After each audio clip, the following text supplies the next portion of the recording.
말은 어떻게 삶이 될까요?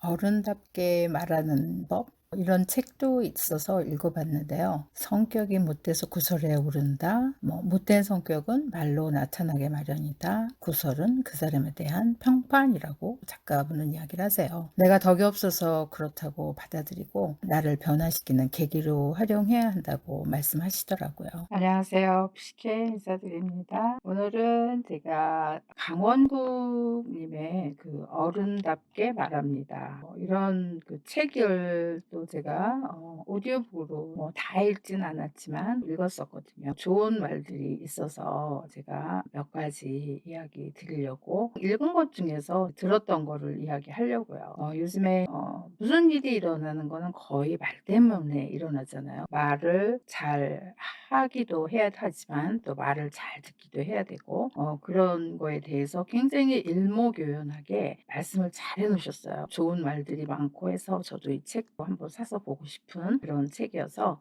몇 가지 들었던 이야기를 해드리려고요. 말을 하는 것보다 사실은 말을 잘 듣는 게 어렵다고 이야기하잖아요. 나이가 먹으면 말을 아껴야 하기도 하고 조심해서 해야 되기도 하고 진정성 있는 이야기를 해야 되잖아요. 강원국님이 얘기하시는 것 중에서 진정성의 필요 이제 충분 조건이 있대요. 이 사람 정말 진실해 보여. 진실로 하는 말 같아. 그러면 가슴이 뭉클해지는 게 사람들의 공통적이라는 거라고 그러더라고요. 그래서 누군가의 말에 마음이 짠해진다면 이제 그게 진정성에서 나온 말이라는 이야기를 하더라고요. 귀로 듣는 게 잘 듣는 걸까? 아니면 이제 시간을 내서 이 사람의 말을 잘 들어주는 게 좋은 것인가도 이제 생각을 하지만 진정한 듣는 거는 마음으로 듣는 거라고 그러더라고요. 그 사람이 얘기할 때 들어줄 때 그 사람의 처지에서 이렇게 들어주는 게 아주 좋은 태도라고 얘기를 해요. 듣고 나서 저 얘기를 듣고 저 사람한테 무엇을 해줄까라는 생각이 들어야 된다고 하고요. 듣고 나서 뭔가를 막 해준다고 해서 내가 높은 위치에 있다라든가 약간의 이런 생각은 안 되고 이런 거 해줄게 라든가 내가 네 얘기 듣고 이렇게 해주잖아 라고 생색 같은 걸 내면 안 된다고 그러더라고요. 그 강원국님이 그런 상사를 만나셨대요. 마음으로 듣는 상사를 만나셨다고 하더라고요. 말을 이렇게 딱 들으시면 그 상사가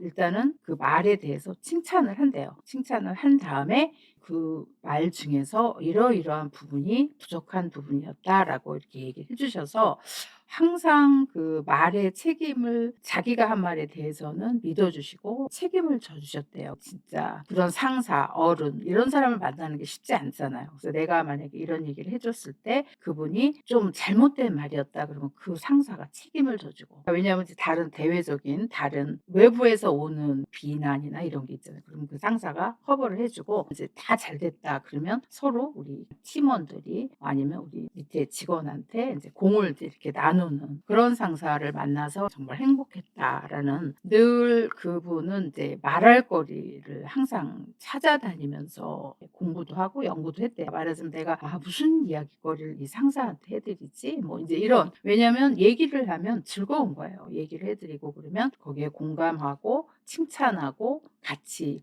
고민하고 이제 이런 태도를 보인 상사와는 자꾸 얘기가 하고 싶으셨대요. 그래서 오늘은 내가 가서 무슨 얘기를 해드릴까 그러면서 막 길 가다가도 이런 얘기거리가 있으면 찾아서 자고 나서 아침에 우리 상사한테 해줄 얘기에 가슴이 막 뛰었다는 그런 얘기를 하시더라고요. 얼마나 얘기를 잘 들어주셨으면 이런 얘기를 했을까 하면서 정말로 부러운 상사를 만나셨구나. 그래서 이분이 이렇게 글을 잘 쓰시는 게 아닌가 하는 생각이 나고 누군가 말에서 진정성이 느껴지면 가슴이 이렇게 뭉클하잖아요. 그래서 그분이 얘기하시는 그 진정성의 필요 충분 조건이 있더라고요. 그래서 필요 충분 조건이 다른 거보다도 일단 솔직해야 되고 그다음에 거짓 같은 게 없어야죠. 당연히. 그리고 그 말을 할 때 숨기는 게 없어야 된대요. 투명하고 가식과 꾸밈이 없어야 되고 무슨 잘난 체, 있는 체 잘난 척 이런 걸 또 안 해야 된대요. 말이 곧 그 사람이다. 이제 이렇게 얘기했기 때문에 거짓말을 하거나 말이 일관성이 없어도 안 되고 어제 한 말하고 오늘 한 말하고 같아야 된대요. 또 이제 내가 이 사람한테 한 말하고 또 이 사람한테 한 말이 같아야 된대요. 그 말 속에 있는 말을 할 때는 항상 머리에 생각이 있어야 된대요. 생각을 하면서 그 생각이 말로 이렇게 나와야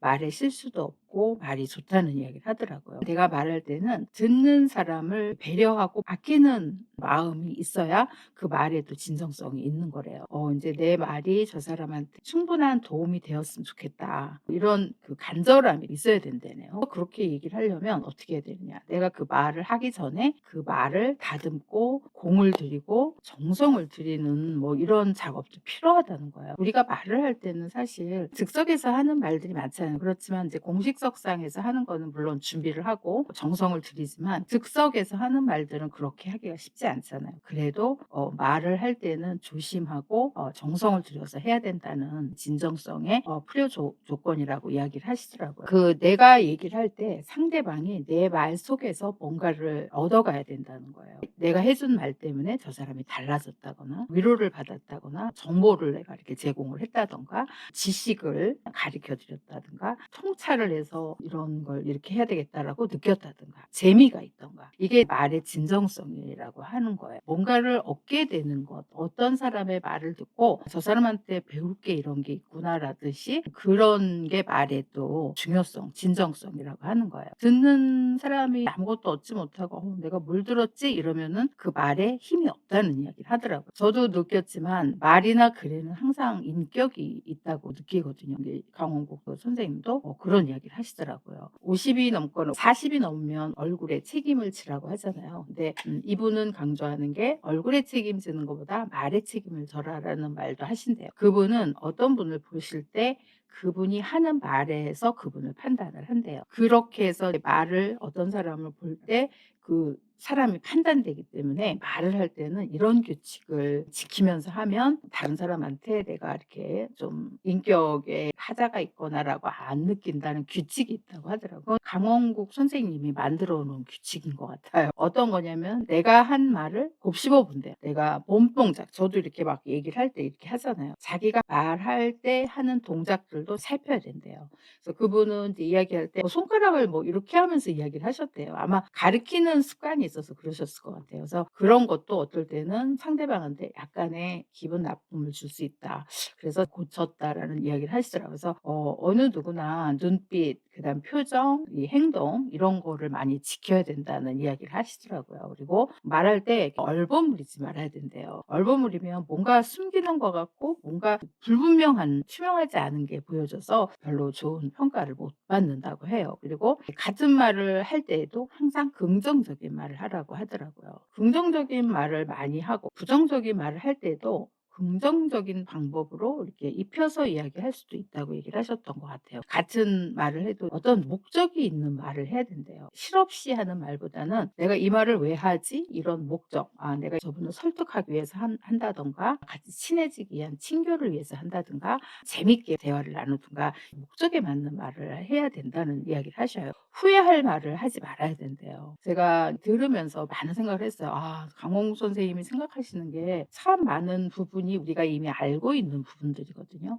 근데 잘 지켜지지가 않는 것뿐이죠. 그래서 저도 이제는 '말을 조심해야 되겠다.'라는 생각을 하면서 들었던 그런 책이고요. 거기에 한 가지 이야기가 나와서 눈에 띄어서 제가 이야기를 해 드리는데 구설수는 이제 세상이 주는 경고라고 하더라고요. 누군가가 나에 대해서 말을 한다는 거는 세상이 나한테 주는 경고래요. 저는 뜨끔했어요. 혹시라도 어떤 사람들이 구설수가 되지 않았을까 하는 이제 이런 생각도 했었고 구설수가 있다면 일단 기분 나빠하고 화가 나죠. 근데 어떻게 해야 되냐면 무심결에 이제 이런 구설수에 온다 그러면은 애당초에 구설수에 오르는 거는 불편하고 되게 기분이 안 좋잖아요. 그런데 이분은 그러더라고요.